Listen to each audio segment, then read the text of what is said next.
नमस्कार मंडळी, शेवग्याचा पाला किती गुणकारी आहे हे आपल्याला सगळ्यांनाच ठाऊक आहे.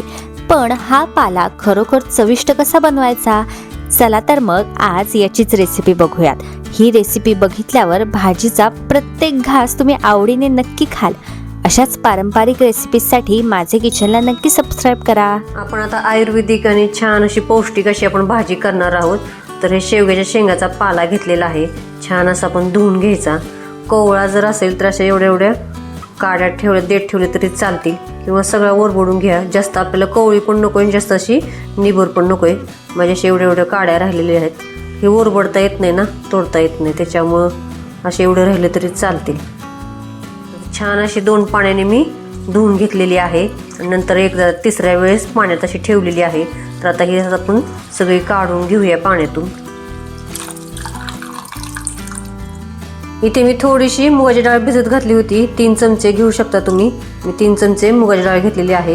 1 तास 1.5 तास भिजत घातली होती.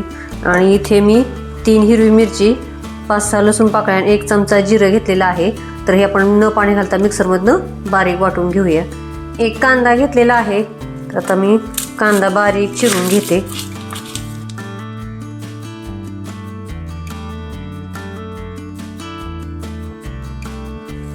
तर कढईमध्ये आपण 3 चमचे तेल घेणार आहोत. त्यामध्ये जिरं, लसूण आणि मिरची बारीक केलेली, कांदा तर भाजून घेऊया आपण आता. तर याआधी पण चॅनलवरती आपण 2-3 प्रकार शेवग्याच्या शेंगाचे केलेले आहेत. पराठा केलेला आहे, भरीत केलेला आहे, लोणचं केलेलं आहे शेवग्याच्या शेंगेचं. तर तुम्ही नक्की जाऊन चॅनलला भेट द्या. तर कांदा भाजून झालेला आहे. तर आता आपण भाजी घालूया.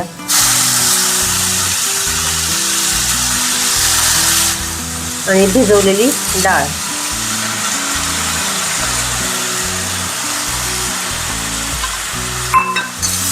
गॅस आपण मध्यम करूया.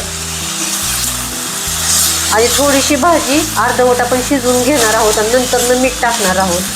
कोणतीही पालेभाजी शिजवताना नंतर मीठ टाकू शकता, कारण का आपण टाकल्या भाजी टाकल्यानंतर खूप जास्त वाटते. मग त्याप्रमाणे आपण मीठ टाकतो, मग त्याच्यामुळे खरट होण्याची शक्यता असते.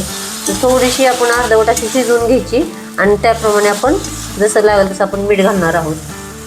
तर आपण थोडीशी आपण शिजवून घेऊया. तुम्ही झाकण टाकू शकता किंवा नाही टाकलं तरी चालेल. आता भाजी थोडीशी अर्धवट शिजलेली आहे. तर त्याच्यात आपण चवीनुसार मीठ घालूया.